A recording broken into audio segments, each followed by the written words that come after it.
alliance in this survival game or backstab your opponents.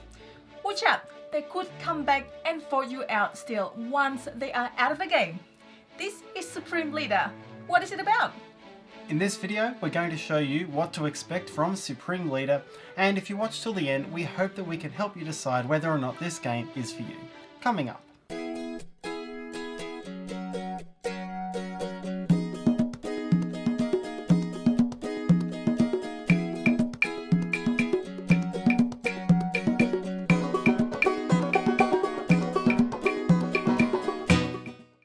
Hi, it's Tarrant. And Stella from Meeple University. We bring you a variety of quality board game videos.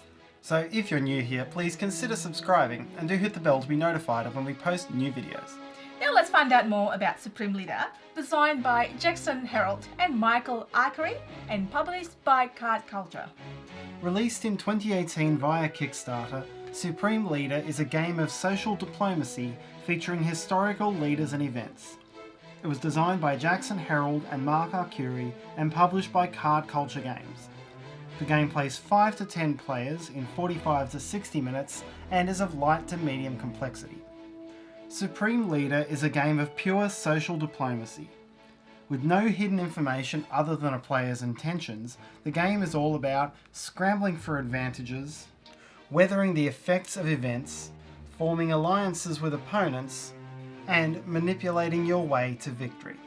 At the end of each round, all players will vote to send an opponent to the UN, effectively eliminating them from contention. And once only 2 players remain, the tables are turned and all the players in the UN get to vote for a final winner. In each round, prior to the vote, players will gain an income and may spend that to purchase strategy cards from the display. These are bonuses which can give them a temporary boost in income or influence, or for some of the more expensive cards, let the players control an opponent's vote or even eliminate an opponent outright. The cards that you hold are all public information, and so while there is a benefit to having it, it could also be a disadvantage as having something powerful may put a target on your back. Each round will then see the draw of an event, which can change the rules or place restrictions on the upcoming vote, and this can throw all of players' plans into chaos. There is a strong degree of asymmetry among the players.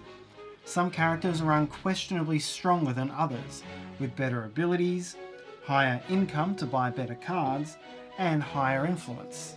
Influence dictates the cards you're allowed to buy. This card, for example, can't even be purchased by a player unless the influence is maxed out at 5. But once again, while the stronger characters have more innate abilities, that also gives a greater incentive for other players to vote them out earlier in the game. And the weaker characters are not completely boxed out. Players are allowed to trade in money or in cards, and these players are allowed to be gifted cards that they wouldn't have had the influence to buy themselves. And weaker players can actively canvass for these gifts as they shop their votes around. The leaders, for which there are a total of 30 in the game, are grouped into historical factions. Their special abilities often favour working with ideological allies, but players are free to form voting alliances however they see fit.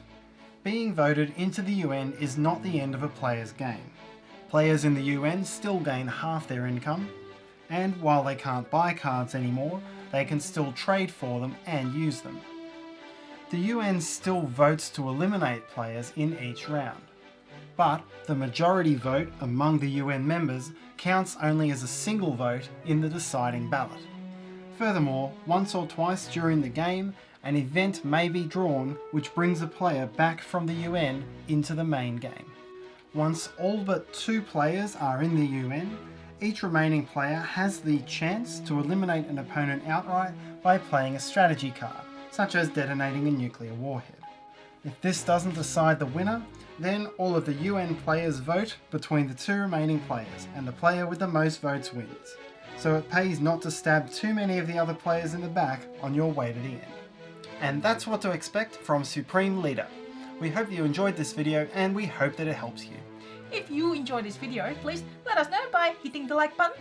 Write your questions or feedback in the comment sections below. You can also join our Facebook group, Meeple University Community, to share your love of board games. And finally, if you'd like to be among the first notified of what's new from us, please consider subscribing to our channel. You can click on the Meeple up in the corners to do so, and do hit the bell to be notified of our new videos. Until next time.